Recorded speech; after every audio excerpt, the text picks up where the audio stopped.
So yesterday we have seen that the reactions of, that is chemical reactions of acid. So what chemical reactions acid show?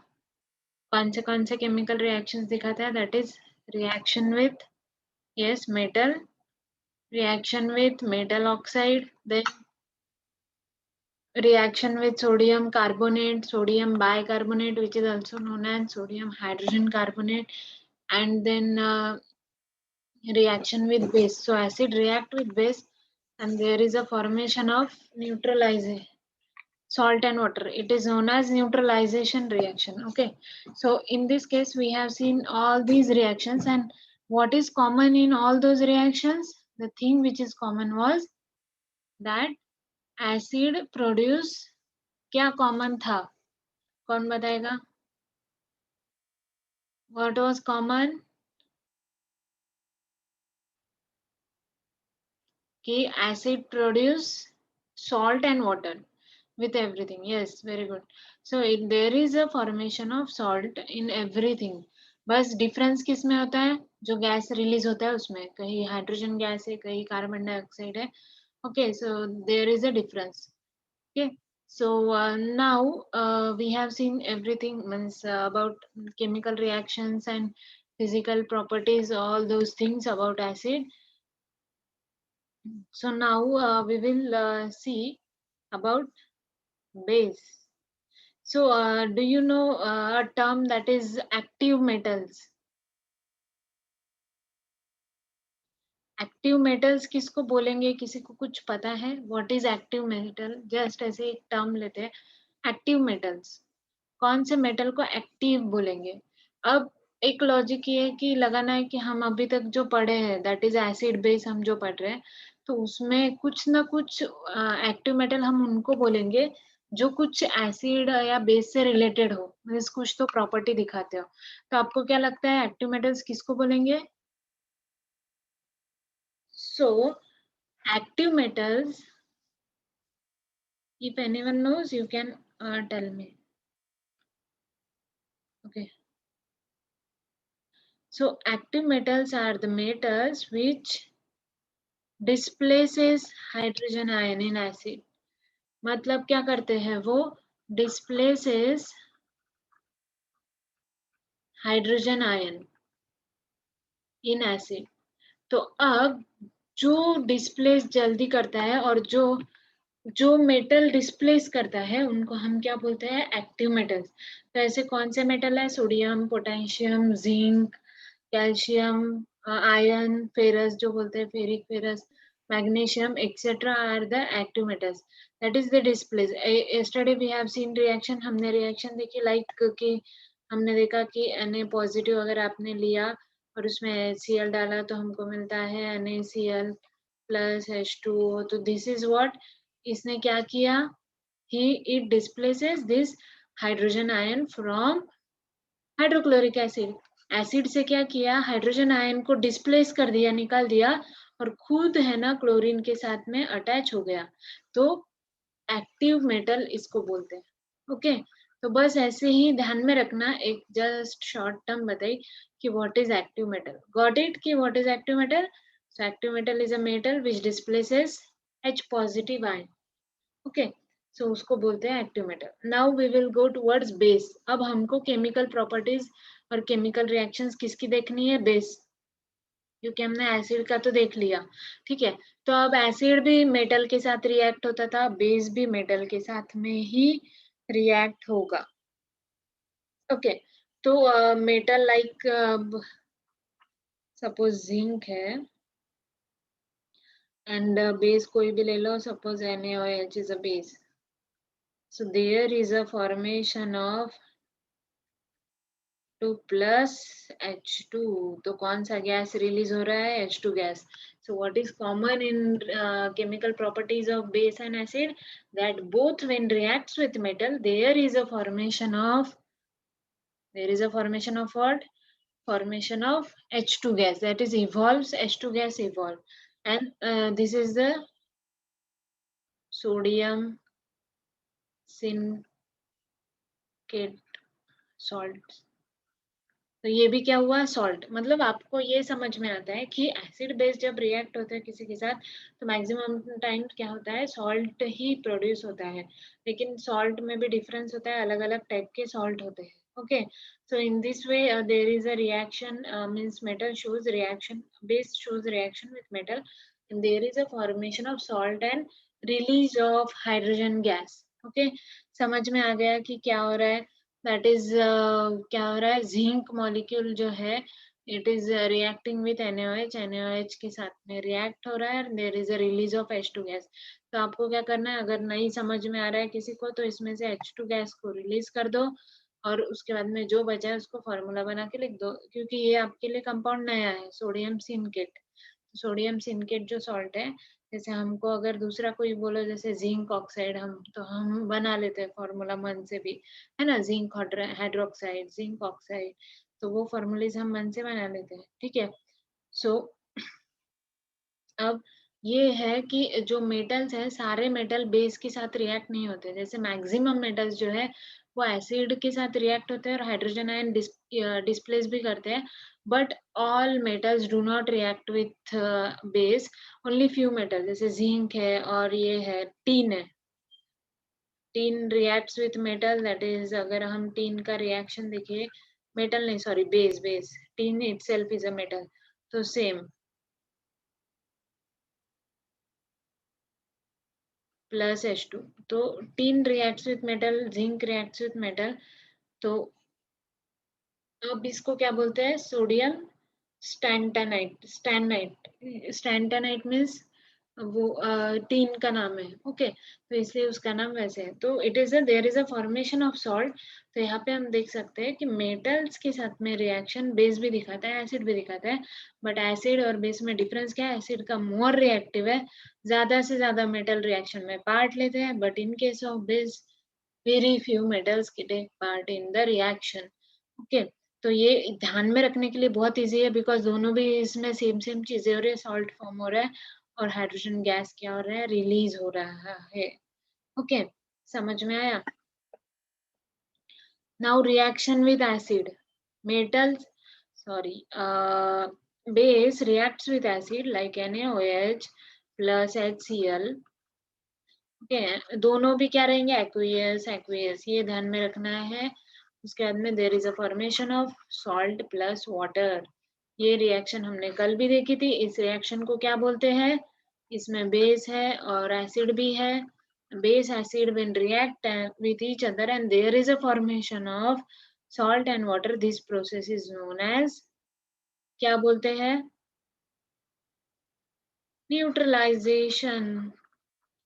तो हमने कल भी देखी थी ये रिएक्शन सेम। तो न्यूट्रलाइजेशन, न्यूट्रलाइजेशन मीन्स न्यूट्रल करता है, नलिफाई करता है। तो एक ही चीज है, एसिड बेस में डालो, बेस में एसिड में डालो, आपको प्रोडक्ट तो सेम ही मिलने वाला है, that is salt and water. Got it. तो यहाँ पे reaction with acid, reaction with metal हमने देखा। Now reaction with non metal oxide. अब जो तुम्हारा एसिड था वो किसके साथ रिएक्ट होता था, acid shows reaction with metal oxide, but base shows reaction with non metal oxide. Base की किसके साथ जमती है ज्यादा, नॉन मेटल के साथ, और एसिड की किसके साथ जमती है, मेटल के साथ। ओके, तो क्यों ऐसा है, बिकॉज नॉन मेटल ऑक्साइड जो होते हैं, अब हम देखेंगे कि वो क्या करते हैं। ओके, सो NaOH हमने लिया बेस एंड CO2 ऐड किया उसमें।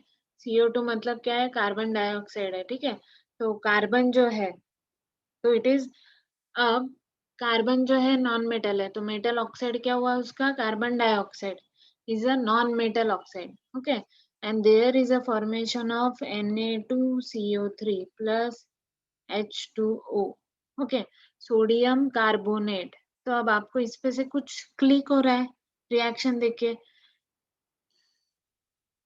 सोडियम कार्बोनेट प्रोड्यूस हो रहा है यहाँ पे एंड वाटर प्रोड्यूस हो रहा है। कुछ रिएक्शन हमने कल देखी थी, कोई कोई बता सकता है कि यहाँ पे क्या क्लिक हो रहा है आपको, कि नॉन मेटल ऑक्साइड ही क्यों बेस के साथ रिएक्ट होते हैं। मेटल ऑक्साइड क्यों नहीं होते?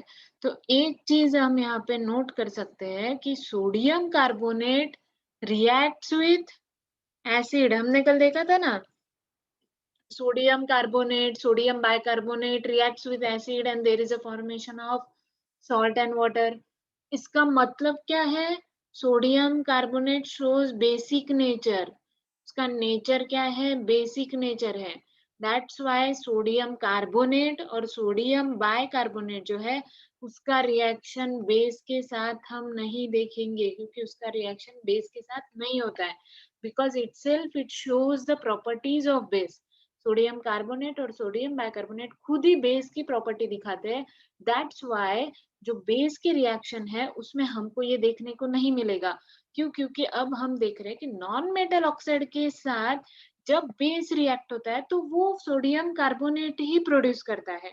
तो इट शोज कि सोडियम कार्बोनेट अगर वो खुद ही प्रोड्यूस करता है तो उसका रिएक्शन सोडियम कार्बोनेट के साथ ही नहीं होगा।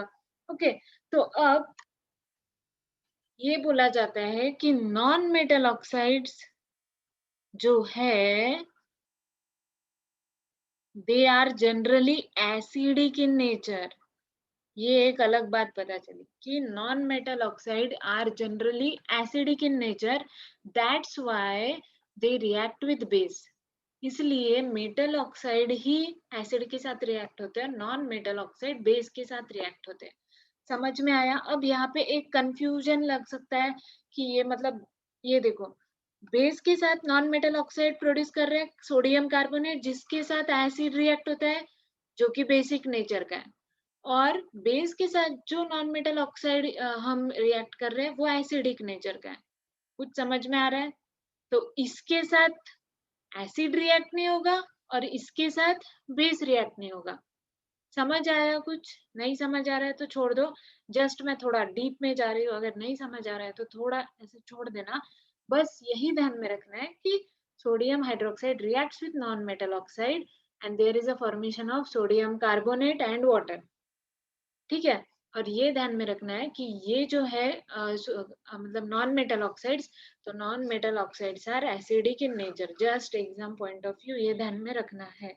ओके, और फिर इसी कारण क्या है कि जो मैंने बताया कि इसी कारण जो नॉन मेटल ऑक्साइड है वो एसिड के साथ रिएक्ट नहीं होते और सोडियम बारकार्बोनेट और सोडियम कार्बोनेट बेस के साथ रिएक्ट नहीं होते। That is the reason. Got it? किसी को कुछ डाउट है इसमें? Anyone has doubt? कुछ डाउट है? समझ आया थोड़ा थोड़ा? ये तो ध्यान में आ गया कि non metal oxide reacts with base and there is a formation of sodium carbonate. वो तो आपको आपके लिए बहुत इजी है, आप प्रोड्यूस करोगे। ठीक है, but any doubt in this कि मतलब जो मैंने थोड़ा इसमें बताया अलग तरीके से कि जो नॉन मेटल ऑक्साइड्स है they are acidic in nature and sodium bicarbonate basic in nature. इसलिए non metal oxide do not react with acid and metal and sodium carbonate bicarbonate do not react with metal. ठीक है, तो non metal oxide और कौन से है? CO2 है, SO2 है, SO3 है। These are all the non metal oxide. वो क्या है? मेनली सॉल्ट एंड वाटर ही वहां पे फॉर्मेशन होता है हर चीज में। Okay, got it. Do you know what is mean by alkali? Alkali का मीनिंग क्या होता है?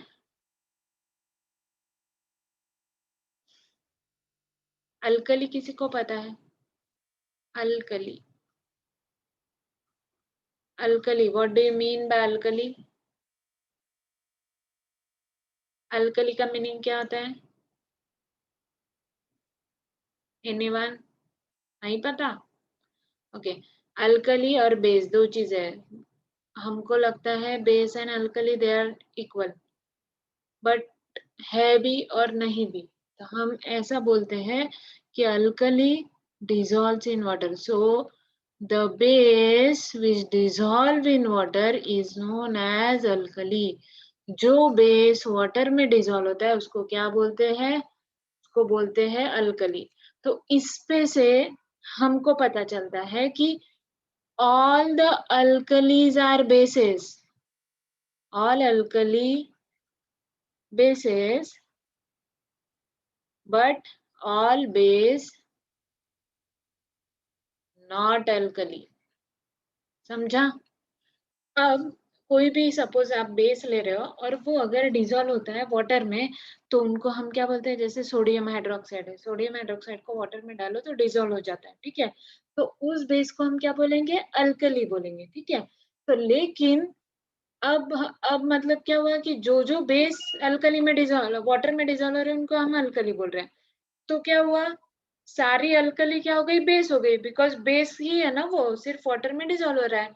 But all bases are not alkali, क्योंकि कुछ बेसिस वाटर में डिजोल्व नहीं होंगे, so they are not alkali. So that's why just keep in mind that all alkalis are bases but all base are not alkalis. Got it? ये जो ऐसे point है वो लिख के रखना है, जैसे non metal oxides are acidic in nature, sodium bicarbonate and carbonate have some basic nature, so they do not react with. ऐसे पॉइंट्स जो है वो ऊपर मार्जिन के ऊपर भी आप लिख सकते हो, ऐसे कलरफुल पेन में ऐसे भी लिखे तो भी चलेगा, या उसको बॉक्स करके रखो तो ध्यान में आता है। समझ में आया? तो ये चीजें मतलब हमको एग्जाम में ऐसा क्वेश्चन तो नहीं आएगा कि लिखो डिटेल में कि भाई all alkalis are not bases and bases, वो तो हो जाएगा। बट हमको ये सब चीजें क्यों लिखना है, क्योंकि अगर कॉम्पिटिटिव एग्जाम में डायरेक्टली ऐसा क्वेश्चन तो नहीं आता है, बट घुमा फिरा के जो क्वेश्चन पूछते हैं उसका हमको कंक्लूजन निकालते आना चाहिए उस टाइम पे। तो उस टाइम पे ये चीजें पता होना चाहिए कि नॉन मेटल ऑक्साइड्स जो है वो क्यों नहीं रिएक्ट होते हैं, तो उस पे लॉजिक लगा लगा के, मतलब दिमाग लगा लगा के हम फिर राइट आंसर उसमें से चूज कर सकते हैं। इसलिए ये जो छोटे छोटे पॉइंट्स है ये कभी भी लिख के रखना है, ओके। तो वो यूज में आएंगे, ओके। जैसे मैंने बताया था कि एक्टिव मेटल जो होता है, तो एक्टिव मेटल क्या होता है, ऐसे, ठीक है। समझ में आया? यहाँ तक कोई डाउट है? So we have seen the chemical properties of acid and bases both. दोनों भी क्या करते हैं, सॉल्ट एंड वाटर ही फॉर्म करते हैं। एंड बेस जो है it reacts with acid, metals and metal oxide, ज्यादा किसी के साथ रिएक्ट नहीं होता है, तो ज्यादा उसका लिखने की जरूरत भी नहीं है, कुछ टेंशन का काम ही नहीं। और रही बात सोडियम बाइकार्बोनेट, कार्बोनेट के साथ क्यों नहीं रिएक्ट होता, तो मैंने बता दिया, okay. Got it everyone? Any doubt in acid base chemical properties? दोनों के केमिकल प्रॉपर्टीज में, ओके।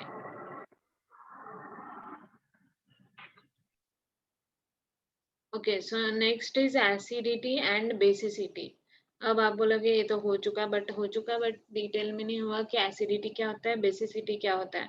अगर आपको कोई पूछे कि what is acidity, what is basicity, acidity आप बोलोगे कि वो जो है स्टमक में जो होता है, जलन होती है, उसको एसिडिटी बोलते हैं। यस, बोलते तो है एसिडिटी, बट एक्चुअली हमको किसकी एसिडिटी देखनी है, हमको बेस की एसिडिटी और एसिड की बेसिसिटी देखनी है, ठीक है। तो अब ये हम किस पे से बताते हैं, ठीक है। तो हमने देखा था कि एसिड कैसे रहते हैं, मोनोबेसिक, डाइबेसिक, ट्राइबेसिक, ठीक है, डाइबेसिक। तो अब ये किस पे से हम बताते थे, तो आपको पता है HCl है, H2SO4 है, एंड जो भी है HNO3। तो अब मैंने बोला था कि आप बोलोगे कि मैडम जितने हाइड्रोजन है उतना वो मतलब बेसिक है, जैसे एक हाइड्रोजन है तो मोनोबेसिक हुआ, दो हाइड्रोजन है तो डायबेसिक हुआ, तीन हाइड्रोजन है तो ट्राइबेसिक हुआ। नो, है वो राइट, बट डिस्प्लेसेबल हाइड्रोजन, जो हाइड्रोजन डिस्प्लेस होता है, मतलब रिएक्शन में पार्ट लेके खुद डिस्प्लेस होके नया प्रोडक्ट फॉर्म करता है, जैसे NaOH है, NaOH में मैंने एसिड डाला, तो अब ये एसिड का जो एक हाइड्रोजन है वो डिस्प्लेस होगा और वो वाटर फॉर्म करेगा और NaCl मिलेगा, मतलब it has one displaceable hydrogen ion, so it is a monobasic. Displaceable, जितना डिस्प्लेस होगा, तो अब क्या हो रहा है यहाँ पे, इसका एक हाइड्रोजन जब चला जाएगा तो इट इज वो एसिडिक प्रॉपर्टी उसकी चली जाएंगी, उसमें थोड़ा क्या आ जाएगा, बेसिक प्रॉपर्टी आ जाएगी ना, तो it is a mono basic, क्योंकि one hydrogen require to displace. So बस यही ध्यान में रखना है कि what is basicity, that is number of replaceable hydrogen ions present, okay। जैसे कि हमको पता है कि हमारा जो वीक एसिड है CH3COOH एसिटिक एसिड। ओके, अब एसिटिक एसिड में कितने हाइड्रोजन है? 3 + 1 4 हाइड्रोजन है। तो आप बोलोगे कि मैडम अब इसकी है मतलब ये तो है टेट्रा बेसिक, 4 है ना, तो टेट्रा बेसिक। लेकिन ये टेट्रा बेसिक है क्या? नहीं है, ये मोनो बेसिक ही है। अब क्यों? Why? The reason is that it has only one displaceable hydrogen ion। मतलब इसके सारे हाइड्रोजन जो है वो डिस्प्लेस नहीं होते हैं। सपोज मैं इसको रिएक्शन NaOH के साथ करूं तो ये क्या फॉर्म करेगा? CH3COO Na, sodium acetate plus water. मतलब कितने हाइड्रोजन रिप्लेस हुए? Only one. एक ही हाइड्रोजन ने रिएक्शन में पार्ट लिया है, तो it is a mono basic. तो समझ में आया कि what is mean by basicity. तो basicity of acid is number of displaceable hydrogen ions. Displaceable hydrogen ion is important term, नहीं तो हाइड्रोजन आयंस तो बहुत है, इसमें तो 4 है, फिर भी ये टेट्रा बेसिक ना होके मोनो बेसिक है, बिकॉज ये एक ही हाइड्रोजन डोनेट करता है, एक ही हाइड्रोजन डिस्प्लेस करता है। So got it students? Okay, इसको बोलते हैं बेसिसिटी। अब हम देखेंगे एसिडिटी। तो एसिडिटी क्या होता है? बेस की एसिडिटी होती है।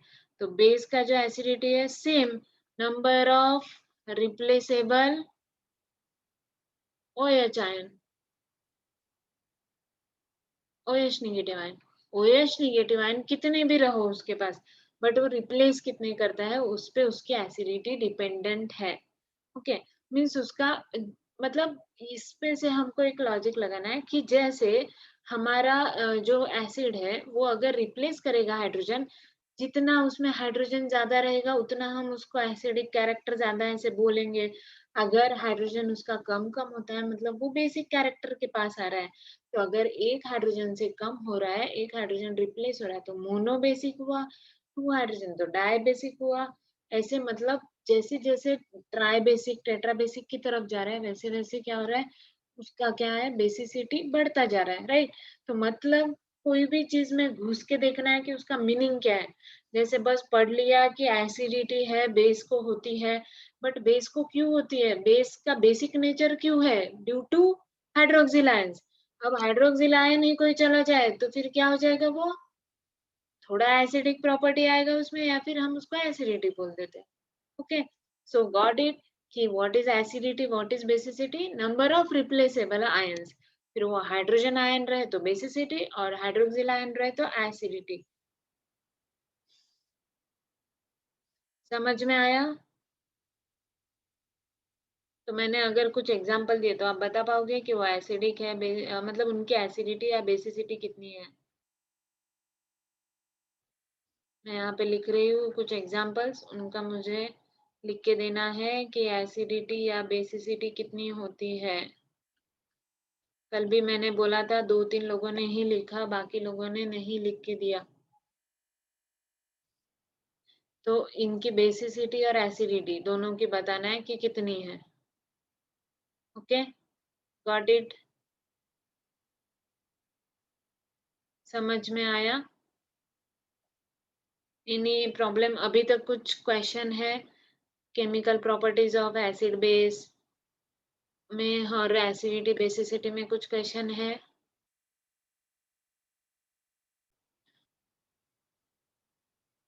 सो types of acids and bases में क्या आएगा कि देयर आर कौन से टाइप्स है। तो पहले क्या होता था, हाँ 1800 से ये क्या रिएक्शन, मतलब केमिकल का जो है reaction based on the aqueous solution, पहले उसका एक्वियस सॉल्यूशन देखते थे, फिर उसका केमिकल कंसेप्ट निकालते थे। जैसे हमने एसिड का कंसेप्ट कैसे निकाला, उसको वाटर में डिसॉल्व किया, एक्वियस सॉल्यूशन बनाया, और फिर अगर वो H पॉजिटिव आयन प्रोड्यूस कर रहा है तो हम उसको एसिड बोल रहे हैं, और OH नेगेटिव आयन प्रोड्यूस कर रहे हैं तो उसको बोल रहे हैं हम बेस। तो ये कंसेप्ट फिर यूज किया अरेनियस ने, और अरेनियस ने अपना बनाया अरेनियस एसिड और अरेनियस बेस, जो हमको पता हो गया, हम 2 दिन से पढ़ रहे हैं। ओके, तो Arrhenius acid produces hydrogen ion and Arrhenius base produces hydroxyl ion. तो फर्स्ट टाइप क्या हुआ एसिड बेसिस का? Arrhenius. First type is Arrhenius acid और अरेनियस बेस। ये पता है, ये डिटेल में ज्यादा नहीं लेंगे, पहले हो चुका। फिर बाद में और आगे एसिड और बेस के बारे में और बाद में रिसर्च होने लगा। अरेनियस ने बोला वाटर में डिजोल्व किया मैंने, H पॉजिटिव आयन आया और H नेगेटिव आयन आया। लेकिन आगे और डेवलप होते गया और फिर लोरी ब्रॉन्स्टेड, ये साइंटिस्ट के नाम है, इन्होंने क्या किया, इन्होंने और स्टडी की और देखा कि अब लोरी ब्रॉन्स्टेड ने खुद का एसिड और खुद का बेस ऐसे उसको नाम दिया। लेकिन उन्होंने क्या बोला कि which donates hydrogen ion in a reaction is known as Lowry Bronsted acid. अब ये बात है कि हमने देखा जैसे HCl है प्लस NaOH है, ठीक है, यहाँ पे क्या प्रोड्यूस हो रहा है, NaCl प्लस H2O। किसने डोनेट किया हाइड्रोजन आयन? HCl ने डोनेट किया। तो HCl क्या हुआ? एसिड। कौन सा acid? Lb, that is Lowry Bronsted acid. ठीक है, तो जो डोनेट कर रहा है, donate H positive ion, it is known as acid. तो और बेस क्या होता है? Which accept hydrogen in a reaction. Base किसको बोलते हैं? जो हाइड्रोजन को एक्सेप्ट कर रहा है। तो यहाँ पे हाइड्रोजन को कौन एक्सेप्ट कर रहा है? OH negative. OH negative taken hydrogen and there is a formation of water। तो जो OH नेगेटिव है वो हाइड्रोजन को एक्सेप्ट कर रहा है, उसको हम क्या बोल रहे हैं यहाँ पे? बेस बोल रहे हैं। तो ये समझ में आया कि जो डोनेट कर रहा है हाइड्रोजन, अभी तक हम क्या बोल रहे थे? Which produces hydrogen ion in a reaction is known as acid and which produces base OH negative ion is known as base. But अब लोरी ब्रॉन्स्टेड का क्या बोलना है कि which produces or donates hydrogen is known as acid and which accepts hydrogen। किसने accept किया? OH negative ने hydrogen को एक्सेप्ट किया और तभी वाटर बनाया ना। तो which accept hydrogen ion is known as base। तो यहाँ पे NaOH क्या हुआ? बेस। तो OH जिसके साथ लगा हुआ है वो क्या है? NaOH है, तो इट इज अ बेस। समझ में आया? तो ऐसे एसिड और बेस मीन्स जो है उनके टाइप्स है। तो फर्स्ट टाइप हमने देखा अरेनियस का, ठीक है, जो हमको पता था। अब लोरी ब्रॉन्स्टेड समझ में आया कि क्या कंसेप्ट है। इन्होंने क्या किया? डोनेट और एक्सेप्ट, सेम ही चीजें हमने अभी तक रिएक्शंस उसके पहले सारी देख ली और उसमें हमको पता चल गया है कि कैसे क्या होता है। मतलब एसिड से हाइड्रोजन निकल जाता है ना, मोनोबेसिक, डाइबेसिक, ट्राइबेसिक, हम उस पे से ही बोलते हैं। तो वो जो मोनोबेसिक हो रहा है, कैसे हो रहा है? हाइड्रोजन आयन डिस्प्लेस करके।